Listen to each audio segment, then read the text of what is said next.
I'm back with another video.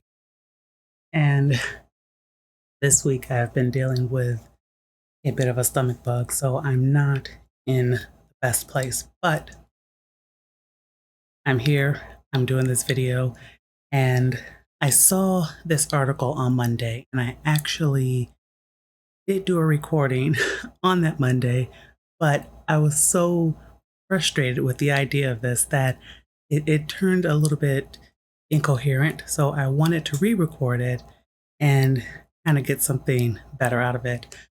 So, as you can see by the title, they're going to keep going with this idea that Galadriel was a villain. Now, when I read the article, of course, the whole thing, was based off of, very little evidence. It is absolutely very little evidence because now they're wanting to say that because Galadriel left Valinor because it was mentioned she wanted a kingdom to rule of her own. That because of that little piece, that means that she was always, always, always prone to be tempted toward evil.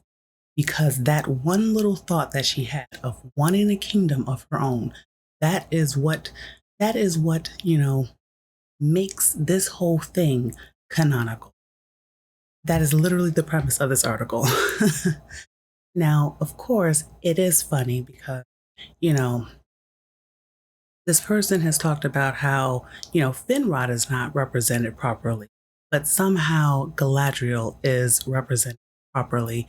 And it basically just tells me, at best, this person probably had some cliff notes, because essentially you're ignoring the rest of what is canon. And this is kind of why I've been going back to canon. Now, when this show came about, I did not expect it to really follow canon, especially once I got to listening to the showrunners. I didn't expect it to follow canon. I knew that they had only the rights to the appendices, which was going to make it nearly impossible for them to make an actual, Tolkien show. It basically was like the appendices aren't the full story. So it was going to be a little bit more piecemeal, and there was going to have to be a lot more interpretation that was going to be added to it, So, yeah, I wasn't really expecting truth. But part of the reason that I'm harping so much on, you know, lore right now is because these people want you to believe that they are better than Tolkien, that they are smarter than Tolkien, that they know Tolkien better than Tolkien knew his own world, that they, that they are the true keeper of Tolkien, and that because he never said certain things, that they get to come in and reinterpret his world to fit their narrative.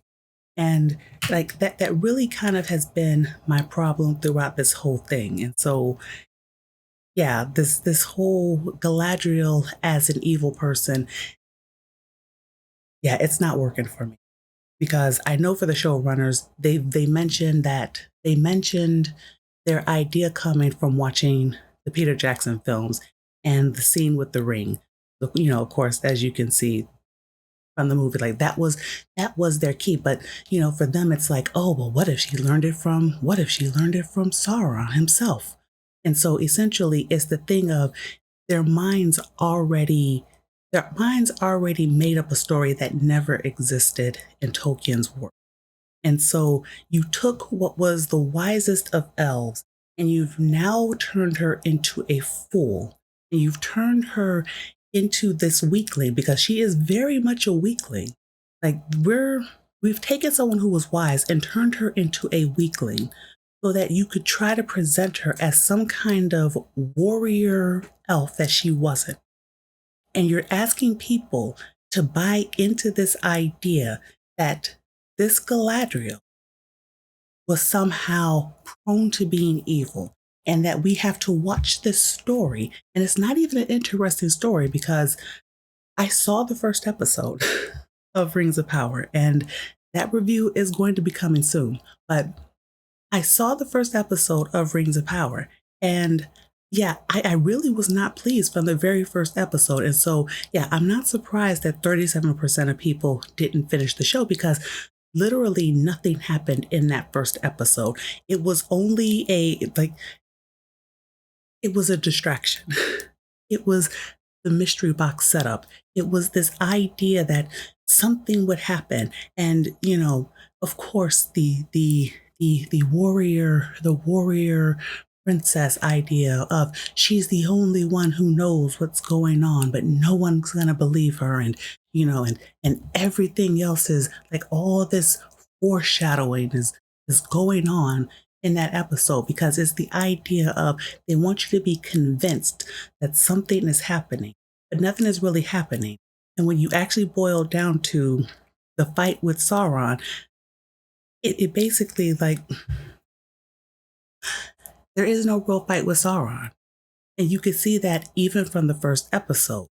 Why? Because it just came off much more as a personal vendetta than actually Sauron being the kind of baddie that needed to be put down. That's literally all that first episode presented it as. You know, Galadriel was going after him because he killed her brother. That's it. That's it. He killed her brother, therefore she was going after him. There, like, we have no evidence whatsoever. And like I said, there is I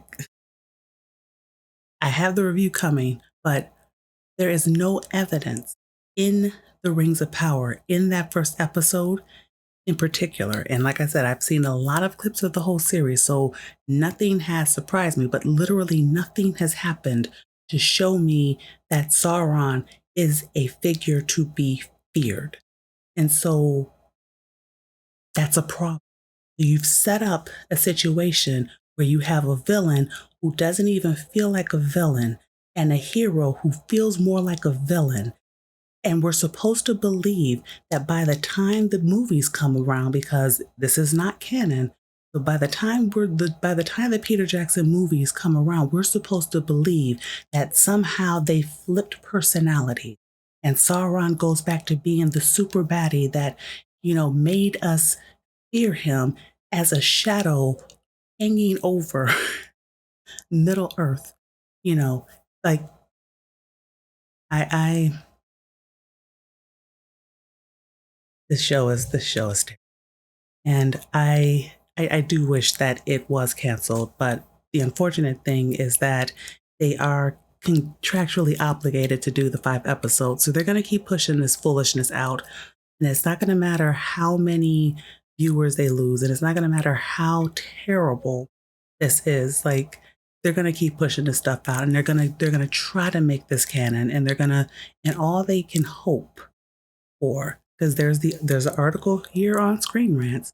All they can hope for is that the new Lord of the Ring movies make this show look better, but nothing will make this show look better. I think even if the movies that Warner Brothers is talking about doing is a failure, I do not think that anything will make Rings of Power look better because it's just a trash show, and it will never be looked upon kindly because it is the worst kind of fantasy show. It's boring. It is absolutely boring. That is a crime against fantasy. So that's kind of it for this video. Like I said, I'm not feeling very good, and you know it's frustrating. It is frustrating listening to them say these kind of things about Galadriel and trying to make it work in the show. And like the thing is, if they had made a good first season, I think they would have people willing to go with them. But it isn't, and so it's dumb, and it is dumb. So I'm not gonna give this any thought after I turn this off. But anyway, thanks for listening, and I'll see you on the next video. Bye.